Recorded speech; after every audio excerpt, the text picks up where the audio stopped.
Salut, on se retrouve aujourd'hui pour une nouvelle vidéo et comme vous l'aurez vu dans le titre, on se retrouve pour un tag que j'ai pas fait depuis je crois 4 ans. Ça commence à dater, il y a beaucoup de produits qui sont différents. Je vous avoue, j'ai même pas re-regardé mon ancienne vidéo au complet, je l'ai re-regardé vite fait. Ça n'a clairement plus rien à voir. Bref, je vous ai même pas dit le nom mais vous l'aurez vu dans le titre. On se retrouve pour si je ne devais garder qu'un produit dans chaque catégorie. Ça a été très dur, très dur. Mais j'ai à peu près réussi. Voilà, je suis quand même contente de mes choix. Bref, les deux seules catégories où j'ai rien, c'est les bases et les sprays fixateurs. Parce que pour le moment, il n'y a pas un spray ou une base où je me suis dit elle est incroyable ou il est incroyable, faut que je le rachète tout le temps, c'est ma préférée. Voilà. Je me suis maquillée avec la plupart de ces produits. On va commencer tout de suite. On va commencer du coup par tout ce qui est produit vraiment pour le teint. Globalement, j'aime tous les produits arboriants, mais si je devais en choisir un, parce que vraiment, quand je dois me maquiller complètement le teint, c'est un truc, c'est un produit arboriant. Mais celui-là, c'est vraiment celui que je préfère pour l'effet peau de pêche que ça fait. C'est la bébé crème au ginseng que j'ai en teinte claire. Le seul problème que j'ai avec ces produits-là, c'est les teintes quoi. En fait, la teinte claire est trop claire pour moi, mais la teinte dorée est trop foncée, on va être honnête. J'arrive à rattraper un peu le truc quand je le mets, mais c'est un peu trop foncé. Donc j'avoue que si ils pouvaient élargir un peu leur gamme de teintes, ce serait absolument incroyable. Mais la texture de ce truc et l'effet que ça fait sur la peau est ouf. Voilà, j'adore. Ensuite, niveau anti-cerne, c'est une de mes dernières acquisitions. Mais c'est un tel coup de cœur, que ce soit la couvrance, la texture, la facilité à le travailler ou même juste l'effet que ça a sur la peau. C'est le Lightwear Full Coverage Concealer de chez KVD que j'ai en teinte Light 119, c'est celui du coup que je porte aujourd'hui et vraiment il est super couvrant parce que j'ai quand même des bonnes cernes et honnêtement je trouve qu'il couvre. On voit encore le creux mais enfin ça c'est normal. En fait ce que j'aime c'est qu'il a pas cet effet épais. En fait il est pas épais comme peut l'être le... Comment il s'appelle? Celui de chez Tarte. Que honnêtement j'ai aimé mais ce que j'aimais moins c'est la sensation sur la peau en fait. Il est moins couvrant que le Tarte quand même je trouve. Mais je préfère largement la texture et l'effet que ça a sur le contour de mes yeux. Donc voilà, je suis trop contente de l'avoir acheté.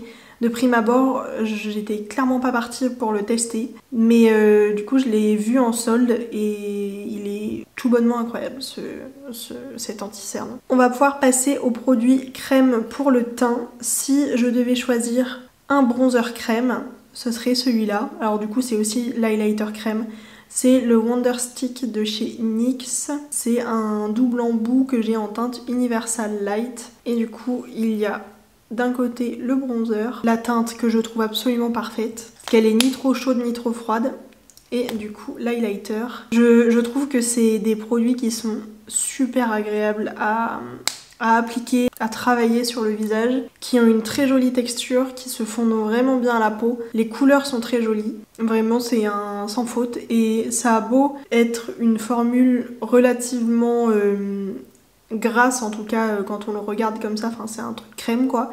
Ça a pas cet effet gras et ça ne bouge pas du tout et vraiment je le trouve incroyable ce truc. Pareil c'est un produit que j'étais pas forcément partie pour acheter, que j'ai gagné dans un concours. Donc ça a été une vraie belle surprise, voilà. Ensuite c'est un blush crème que j'adore. J'ai failli faire une catégorie blush crème et une catégorie blush liquide.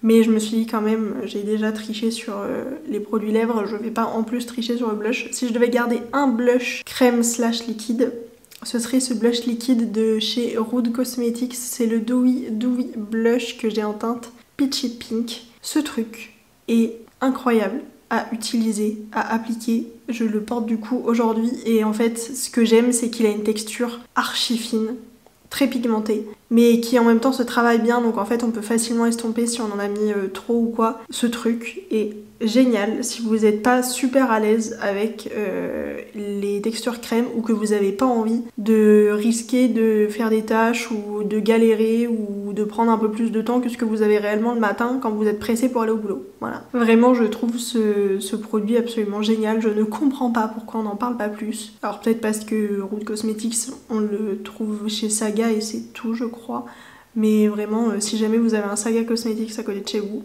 n'hésitez plus. J'adore ce produit. Je pense que la poudre ne vous étonnera pas. Après j'en ai pas essayé énormément parce que vu le temps que me dure une poudre, j'en achète pas non plus. Enfin, c'est pareil pour les blushs et ça m'empêche pas d'en acheter. Mais en fait, j'ai pas ce truc de me dire ah tiens, cette poudre là elle a l'air bien, je vais me l'acheter. Pas encore, ça ne saurait tarder. Tout simplement, les poudres que j'adore, c'est celle de chez Action. Donc en ce moment, c'est la Magic Mango. J'ai aussi la Cherry et la Coco. C'est des produits que je trouve vraiment géniaux pour leur prix, qui sont très agréables à appliquer, à travailler, qui n'ont pas cet effet plâtre ou en tout cas d'effet de matière sur la peau. Donc j'avoue que j'aime beaucoup.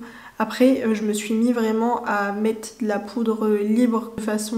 Enfin, à chaque make-up et plus de la poudre compacte, il n'y a pas si longtemps que ça. Donc en fait, j'y connais à peu près rien. J'avoue que j'ai très envie de tester celle de chez Huda. Mais peut-être que j'achèterai d'abord en petit format pour tester. Mais pour le moment, en tout cas, à l'instant T, c'est celle-ci que je garderai, voilà. Ensuite, niveau bronzer, si vous me suivez, ça ne vous étonnera pas, je pense, parce que j'en parle quand même assez régulièrement. C'est ce bronzer de chez Makeup Revolution, c'est le bronzer Reloaded en teinte Take a Vacation. C'est un bronzer marbré, comme vous pouvez en trouver aussi chez Kiko. Je sais que chez Kiko, ça fait pas mal le buzz, il y a beaucoup de monde qui adore ce chez Kiko. J'avoue que j'aime beaucoup ce chez Kiko, hein, mais je préfère celui-là. Voilà. Je trouve que la texture est géniale, ça se travaille super bien, ça a un effet très naturel, je trouve. Vraiment 10 sur 10 ce truc. Ensuite, niveau blush poudre, c'est des produits que j'ai découverts cette année. Enfin, c'est une marque globalement que j'ai découvert cette année, si je dis pas de bêtises. C'est les blushs de chez Mina. J'en ai deux, j'ai le 362 et le 504. C'est le 362 que j'ai aujourd'hui. J'avais envie d'un truc un petit peu plus rose. Mais vraiment, je trouve que... Alors ça se voit même pas hein, que je les ai utilisés tant que ça. Et pourtant, je peux vous assurer que je les ai utilisés. C'est juste qu'il en faut tellement peu pour avoir un bel effet sur la peau on dirait qu'ils sont encore neufs. Voilà. Je trouve la texture folle, la pigmentation folle. C'est un petit prix, mais vraiment, ils sont devenus indispensables dans mes tiroirs. Voilà. Et si j'avais pas déjà 15 000 blushs, et si j'avais pas déjà envie d'en tester 15 000 autres, je pense que j'aurais d'autres teintes de cette référence. Voilà. Et pour les highlighters poudre, c'est un vieux favori, clairement. De chez Kiko dans leur gamme permanente. Le Glow Fusion Powder Highlighter, il me semble qu'il existe encore. J'adore les highlighters de chez Kiko, même ceux qui sont dans les éditions limitées. Mais j'avoue que celui-là, d'ailleurs ça se voit hein, que je l'aime. Mais je trouve que la teinte est très belle, la texture sur la peau est vraiment chouette. C'est pas in your face, c'est pas too much, c'est assez naturel, mais en même temps ça se voit, parce que bon c'est du maquillage, faut que ça se voit un minimum quand même. Donc voilà, je l'adore. Et pour finir avec tout ce qui est plutôt teint, visage, tout ça, on va parler sourcils. Alors pareil, j'ai en gros là j'en ai choisi un parce que j'avoue que je l'aime quand même beaucoup, mais je pense qu'il y a mieux ailleurs. Enfin, je peux trouver mieux ailleurs, c'est juste que j'en ai pas encore testé assez. Alors, je suis mascara à sourcils, hein. Je fais mes sourcils au mascara, clairement. J'ai déjà beaucoup aimé celui de chez NYX, je sais plus comment il s'appelle. Mais là, celui que j'ai, c'est de chez Anastasia, c'est le Clear Brow Gel. Je sens pas le côté colle au niveau des sourcils, parce que oui, j'aime que ça fixe bien et que mon sourcil ne bouge pas. Mais surtout, je veux pas avoir cette sensation de m'être mis...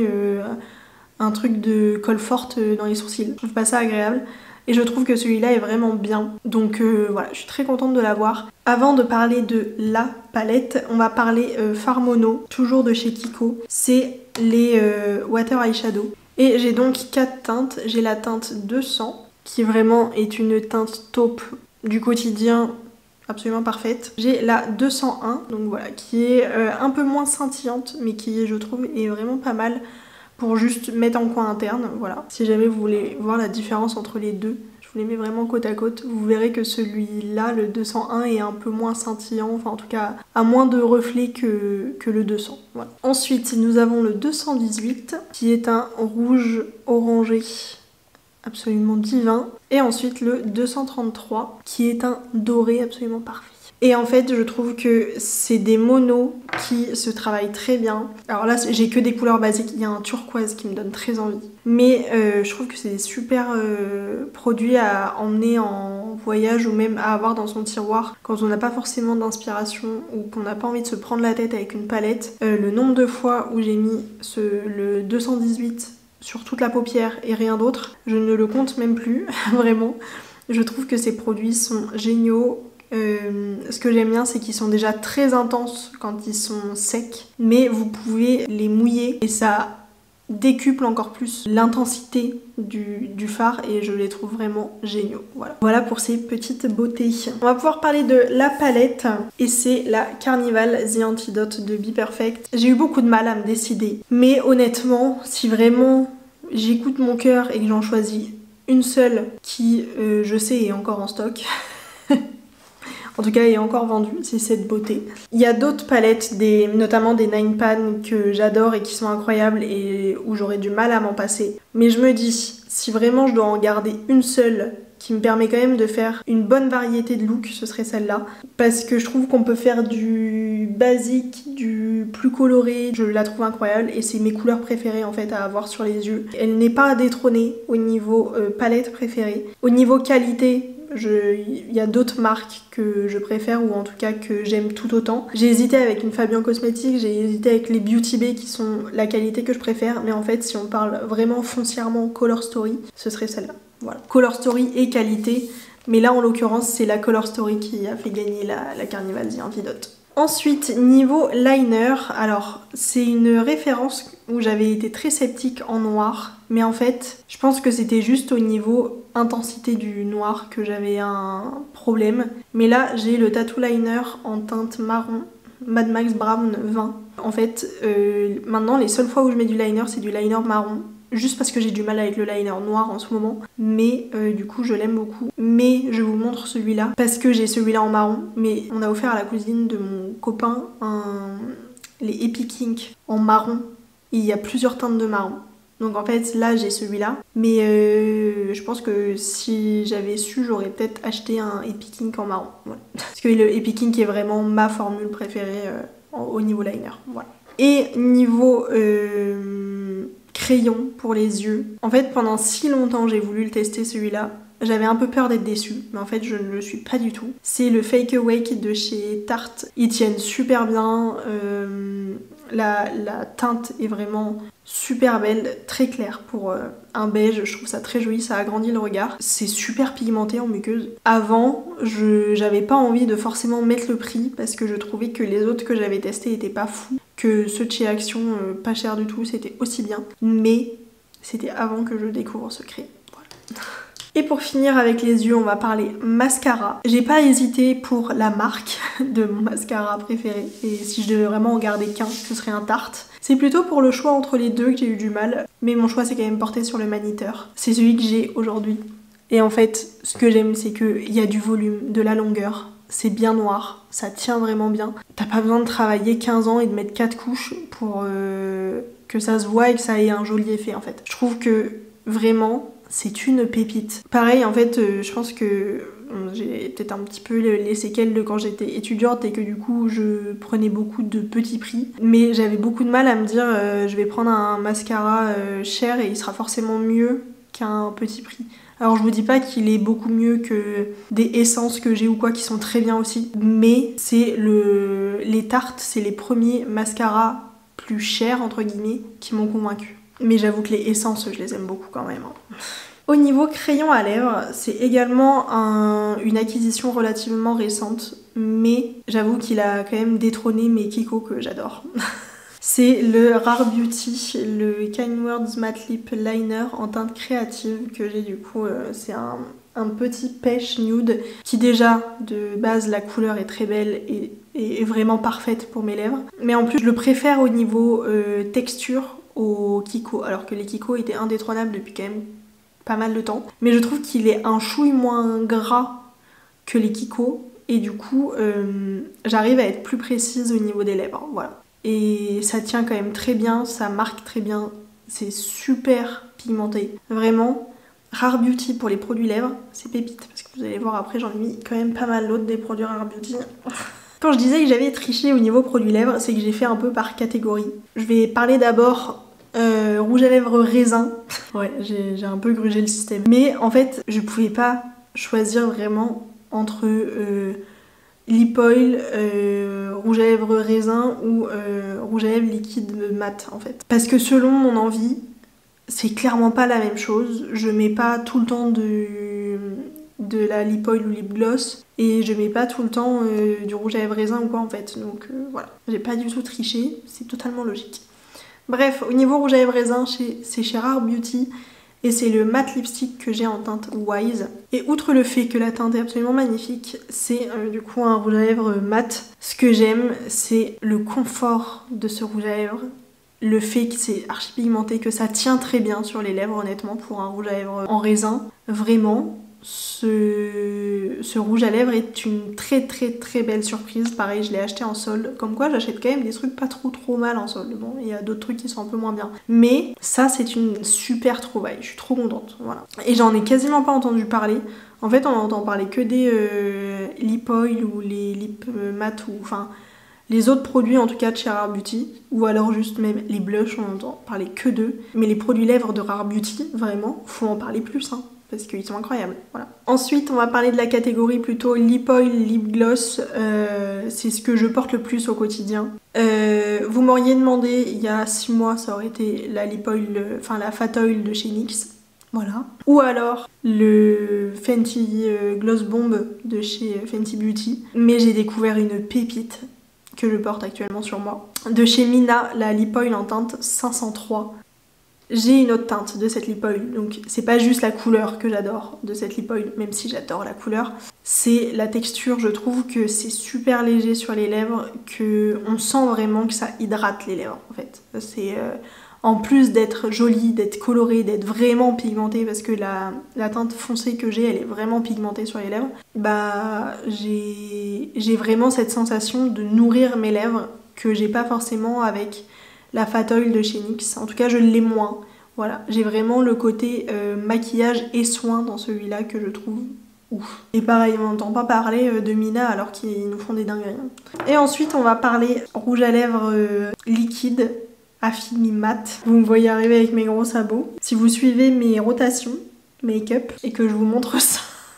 Ouais, j'en ai 4, j'abuse un peu. Mais c'est les rouges à lèvres de chez Rare Beauty, les Matte Lip Cream que j'ai en teinte Transform, Fearless, Brave et Inspire. Voilà. Ces 4 rouges à lèvres, je les ai eu en solde. Et c'est vraiment une des meilleures affaires que j'ai fait au niveau make-up ces dernières années. C'est des pépites. Alors oui, ils sont pas sans transfert, mais en fait, j'ai pas réussi à trouver le sans transfert qui faisait que j'avais le côté... ça n'assèche pas du tout mes lèvres. En fait, même si, par exemple, ceux de chez KVD, je les aime beaucoup, parce que je trouve qu'il n'y a pas le côté ça tire ou quoi, mais il n'empêche que j'ai pas le côté sensation de soigner mes lèvres, entre guillemets, parce que je suis pas sûre que ça ce soit réellement un soin pour les lèvres, mais j'ai ce côté où ça tiraille pas, c'est pas sec, c'est très doux sur les lèvres et c'est ce que j'aime le plus en fait. Je cherche plus à avoir le côté sans transfert et le côté ça tient en place, et du coup ces rouges à lèvres là sont ouf. Bref, voilà pour cette petite vidéo. Ça faisait longtemps que vous n'avez pas fait un tag. J'espère que cette petite vidéo vous aura plu et moi je vous fais des très gros bisous et je vous dis à très vite pour une nouvelle vidéo.